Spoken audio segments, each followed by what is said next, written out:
on video. Genesis chapter 32, verses 13 through 32. We're going to take a lot on today, so I'll try to, well, I'll be the same that I always am, so there's no need to say it's going to be any different. This chapter is really it's a changing point in Jacob's life. For the first 70 years of Jacob's life, he was at home. He was under his father tutelage. He worked as a shepherd. The next 20 years, he was in Haran. He had been sent away to Haran. Found him a wife, and then another wife, and then a couple other ladies. Built a family. But he was under the tutelage, under the hand of Laban. And now he's come back, and he's about to enter Canaan. And in Bethel, God had promised him that his seed, he promised him that he'll come back to this land and he'd be given that land.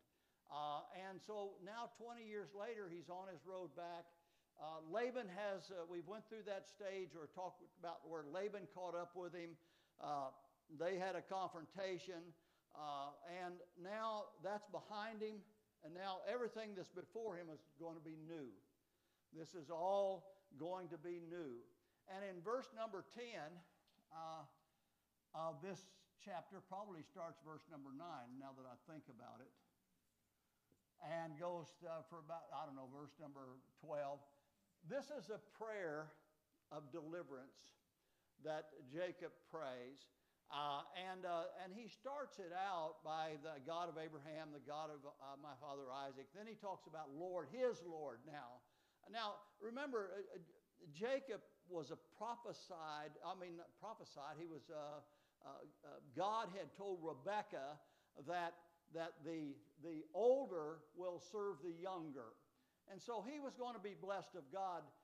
He had been blessed of God from that point in his life before he was born, when he was born. But it didn't really happen, the change didn't happen until Bethel. Before Bethel, he was just a prayerless, or he may have mimicked some prayers or whatever, but he was not a God-fearing man. He was a liar, a cheat, a trickster.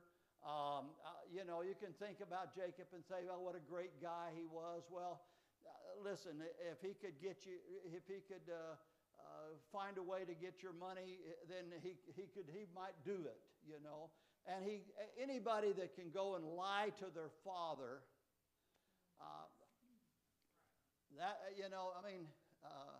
I don't have much respect for children that can lie to their mother and dad. I could never do it. There might be times where I tried to get away with it, but my mother could look in my eyes and know the moment I wasn't telling the truth. And often there were switches involved. And I'm not talking about a light switch. I'm talking about a tree switch. And then sometimes there were belts involved. So the plurals of these should indicate what kind of a son I was. But my folks demanded respect. I was a yes sir, no sir boy. I was one raised to open the door and, of your mother and of women to respect women, something that's not taught today. I don't know how I got off on that. But Jacob was a trickster. Bethel, he changed. God changed him completely. And now he's come back. And in this chapter, he starts out his prayer with, I am not worthy. And that's a pretty good place when you start your prayers to understand to whom you're speaking. Sometimes I used to hear preachers and I'd hear people talk about their old buddy God and I'm like, boy, what disrespect. What disrespect. It's like I would never call my father old man. Not even to my friends. You know, I wouldn't say, hey, my old man said this, and they would say it, but I couldn't bring myself to say it because I have been taught respect with the switch and the belt. You know, all of the tools, yeah. So I have been taught respect. Now, Jacob, when he begins this prayer, you can see the change in his life. He's going to need a direction in his life. He's on a new journey he left with nothing. He didn't even have enough money to buy a bride. He had to work 7 years to get enough to buy a bride. And then he got 2 brides.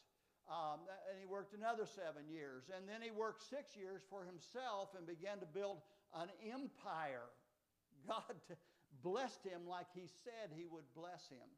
Now he's coming back. He's going to enter into the land. And he starts that first prayer in verse 10 with, I am not worthy of the least of thy mercies. Plural. All of the mercies and the graces that God had been given to him. He said, I'm not worthy of that. He is not coming back as a man that left the trickster. He's coming back as a man of God who recognizes his position with God. And when we go to God in prayer, we need to recognize our position with God. Yeah, I have been saved. I have been chosen by him. I mention this a lot. I was adopted as a child. But I have the same mother, a different father. The father adopted me. My father adopted me. Now, what that means is, because of my mother, not because of anything I did, because I was a pain, 2-3-year-old boy. Let's we be honest. He did not love me because of me. He loved me because of my mother. God did not love me because of me. He loved me because of Christ. And he shed his precious blood for me. He chose me to be a part of his family. And then later he adopted me into that family. So I have been adopted into the family of God. So when I come to God in prayer, I come as a child, but I understand my elevation as a child. You see what I'm saying? I show respect when I come. I'm not worthy of the least of the mercies and the graces that you've given to me, and for thy truth's sake. And so, I don't know if this is on or not. We'll get it out of the way so I don't hammer it.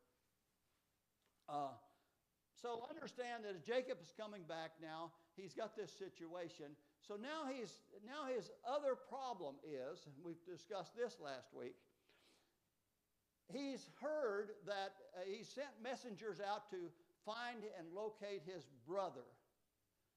Now remember, his brother, he tricked him out of his birthright. And then he stole the blessing by lying to his father. And then his brother's last words were, I will kill you. Something to that effect. Rebekah talked to Isaac. They sent him out. Well, now he's back. Go find Esau. So they sent the messengers out, and he used words like servant, I am your servant. He used words like tell my Lord. In other words, he showed his brother the respect that his brother would be due because he was the older son in the family. Now the messengers come back, and what did they say? Esau's coming to see you. Isn't that great? He's got 400 men with him.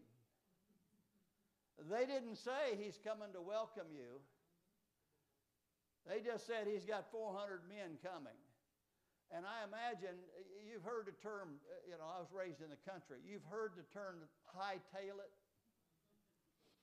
That's a hunter's term. You ever watch a deer? Whenever they are spooked, whoop, up goes the white flag and they're off and gone. That's all you get to see. Hey, And that's what was happening now. They hightailed it back to Jacob to tell him their brother was coming. So now Jacob has another situation. So what we see in this chapter is he's organizing his family to meet Jacob. And so as we start the first verse, it says he lodged there that same night. And this is verse 13. And took that of that which came to his hand, a present unto the Lord. So unto Esau. So what he's doing is he's going to put together a present to Esau. Now this present is a pretty large present. We'll look at it here. His present was 200 she-goats and 20 he-goats. So we got the she-goats and he-goats. We have 220. So, and obviously you folks understand that. And then he had 200 ewes. Now that's sheep. So now you have goats first, then sheep, and then 20 rams.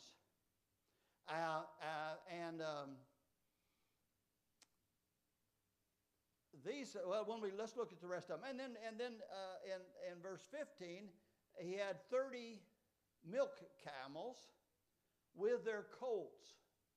So here are 30 camels with their colts. In other words, their calves. And then he had 40 kine, that's cows, and 10 bulls.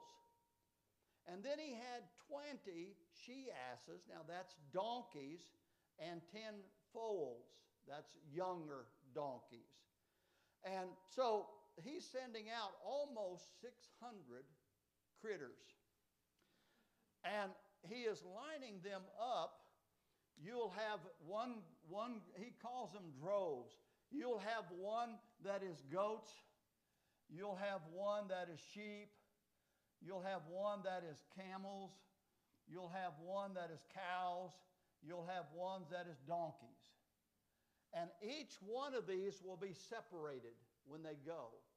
And so as he's sending these out, he tells them that he commanded the foremost, saying, when Esau, my brother, meeteth thee, and asketh these, and here's the questions he's figuring Esau is going to ask.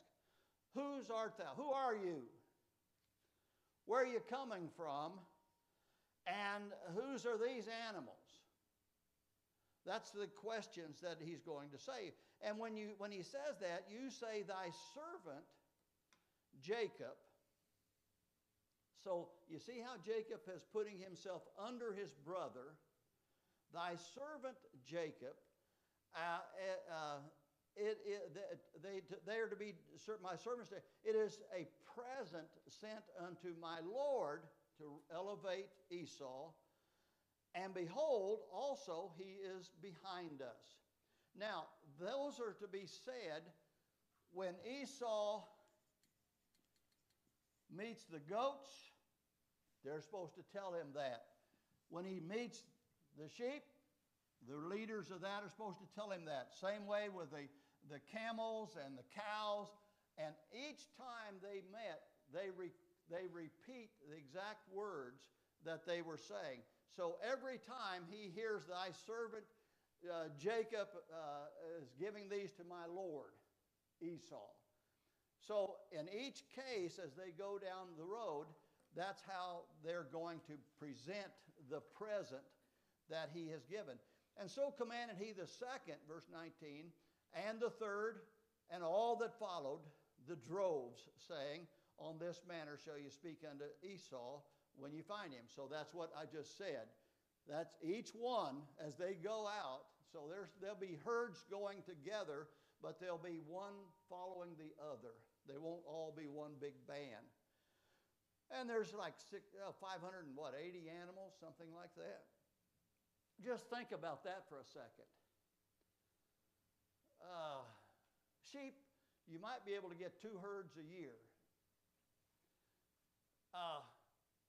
Camels and cows and donkeys, they may take 9 months of gestation or or 12 to 13 months. So it might take a couple years. But if you don't do anything but just let them take care of themselves, within a couple years you have several thousand, and that begins to multiply. It's a pretty good start. But Esau really don't care much about sheep and cows. He's a hunter. He's a hunter. But here we find, and he said, and say, moreover, behold, thy servant Jacob is behind us, for he said, I will appease him. This is Jacob saying, I will appease him with the presence that goeth before me, and afterwards I will see his face. Peradventure he will accept of me. So the whole idea was each time they meet him, at least 5 times, Esau will hear the words, thy servant Jacob, and you are Lord, which means Lord of the house, basically. And the firstborn, that was their job, to be Lord of the house, once they inherited their inheritance. And so he's passing them on. Also, I don't know about you, but if I'm the son and I'm seeing all these things coming, I'm thinking, what's next?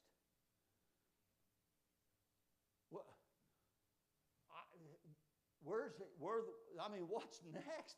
He's giving me these as a gift. What else does he have?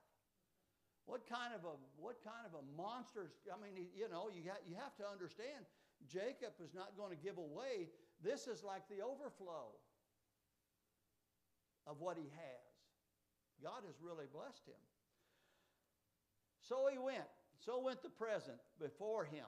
So, in other words, now they have taken off. And himself lodged that night in the company. And he rose up that night and took his 2 wives and his 2 women servants and his 11 sons and passed over the ford Habbok. Jacob is left with his wives and children, and now he takes them and moves them over. So he's lining them up. We've already learned that the way this is going to go now is you're going to have another group with Leah and with,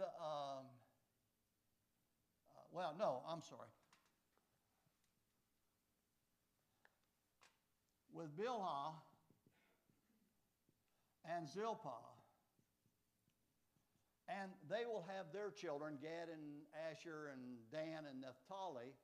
They will lead the first group out. So you're going to have that 5 group of animals and droves of animals. And then the next one you'll have the maidens, Bilhah and Zilpah with their children. And then you're going to have Leah and you're going to have Rachel and their children. So that's kind of how it's going to be, and then you've got Jacob.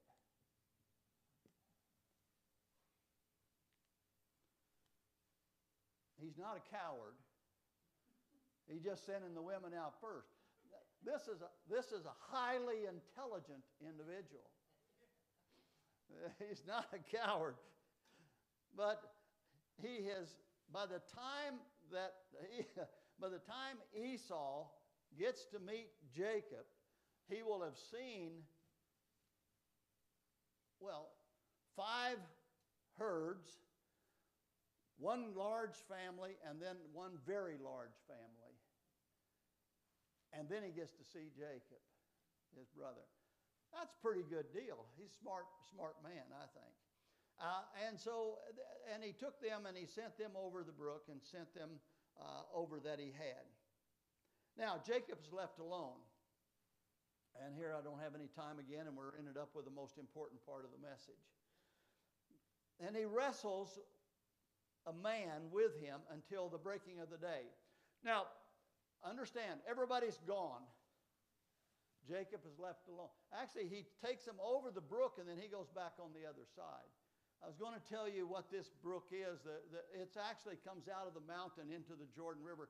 So anybody coming down the east side of the Jordan River will have to cross that brook. that river. It can be a river when the snow is on the top of the mountains or something, or real heavy rains. I don't know there'd be any snow there, but heavy rains. But now it's small enough that they can cross. They haven't crossed the Jordan yet. They're just crossing the brook. And so he's left alone to spend the night in prayer. Hosea chapter 12, verse number 4, records this a little bit. And Hosea was the last prophet to the kingdom of Israel before they were dissolved, before they were taken captive. And I'm not talking about the kingdom of Judah. I'm talking about the kingdom of Israel, the northern kingdom. He was the last prophet to them, and he records this, and he talks to them about the blessings that God had on Jacob. And it didn't do any good because they didn't heed anything he said. But then it said, and when he saw that he was wrestling with the angel. The word wrestle means dust. So, I don't know if you've ever been to see the Von Erich boys. Yeah, some of you old folks will know that. The world don't know them anymore, but that was back in the day of the stadium and everything. But this is wrestling in the dirt. And so the word wrestling means dust. In other words, that's what you stir up as you're wrestling with somebody in the dirt.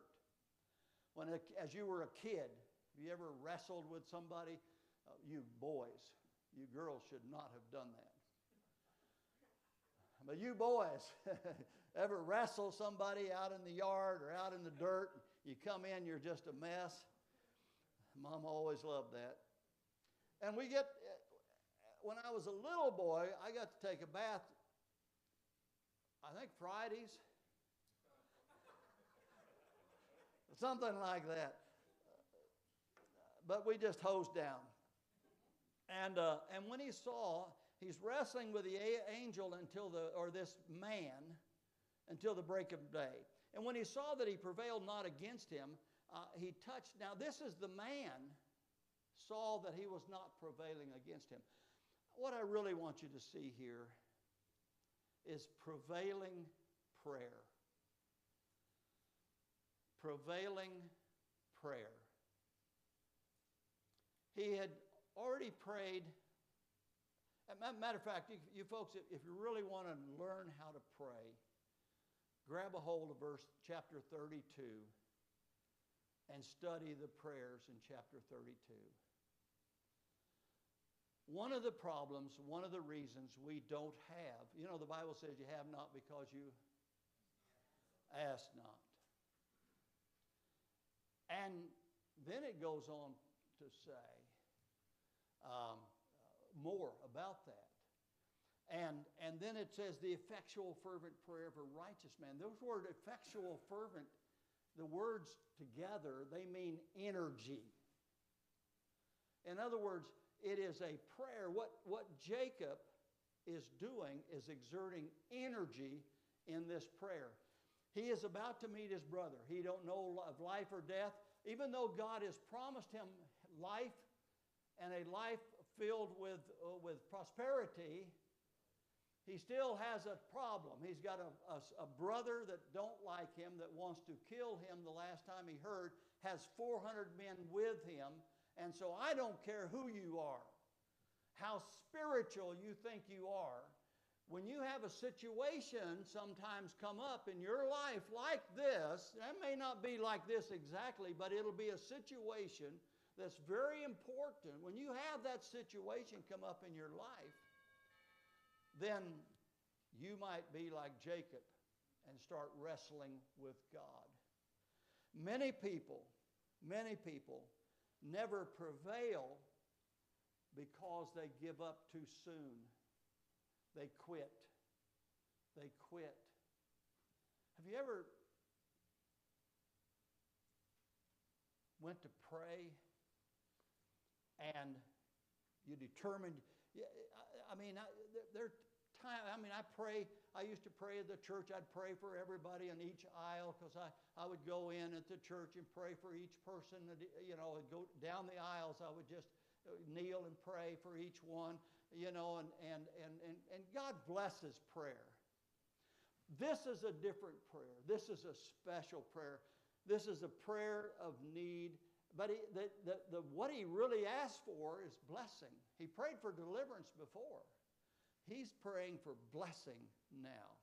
And when he saw that he prevailed not against him, he touched the hollow of his thigh, and basically the thigh come out of joint. You can read the tendon, whatever. And even today the Jews will not eat that part of an animal. And he said, "Let me go." And that is the man telling Jacob, "Let me go." He will not let him go. Whenever you get a hold of God, don't let him go. Now you say, "Well, how do you know that?" You will know it. The Spirit of God will speak to you. You will know that you are in touch with God. You will know it. Matter of fact, you want to know it. The average prayer of a Christian today is seconds at a meal. God bless the food.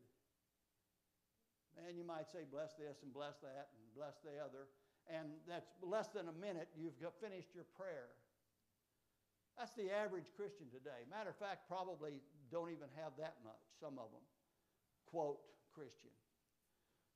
But when you're alone with God and you have a specific need, He has a fear, whether it be a sick relative, your wife, your husband, your mother, your brother, your father, or a friend, and you get on the floor before God and you pour out your heart and you finally get a hold of God. Don't quit.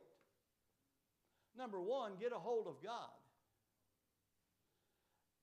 If your heart's sincere, your prayer is sincere, you're approaching God in the proper spirit, He's listening to your prayer. He hears every prayer. But don't quit. Don't quit when you are praying and you get a hold of God. Don't quit until He has blessed you. Now, here we have the man's trying to get rid of him. And he said unto him, "What is thy name?" And he said, "My name is Jacob." Now that tells us that he is asking Jacob, "Do you know who you are?" Jacob said, "I'm Jacob." He said, "No, do you really know who you are? Who are you?" And he said, your name will no longer be Jacob. Jacob is supplanter. It's a heel catcher. It's the trickster, the deceiver. Your name will no longer be Jacob. It will be Israel, a man who prevailed against God, or prevailed and had power with God. For as a prince hast thou power with God and with men, and hast prevailed. What a huge change in Jacob's life. Remember, Paul had the thorn in the flesh. It kept him humble. Every time he has to walk, he remembers this prayer and this battle, this wrestling match with God. Thy name shall no more be Jacob. Now, his name was Jacob all the rest of his life.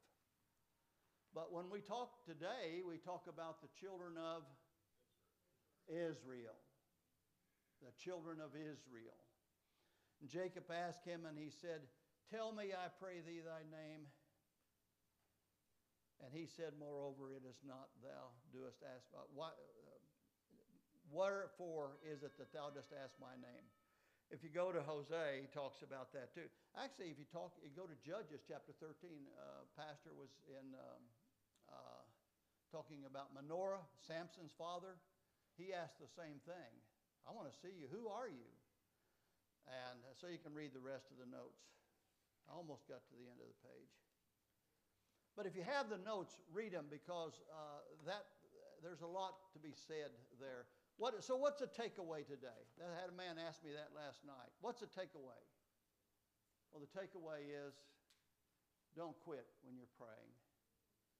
If you're sincere, get a hold of God and don't let Him go. Don't let Him go until you have felt the answer. Let's bow our heads in prayer. Father, thank you. We love you today, and we thank you so much for the services we're about to hear, for your word. I just pray you'll bless your people.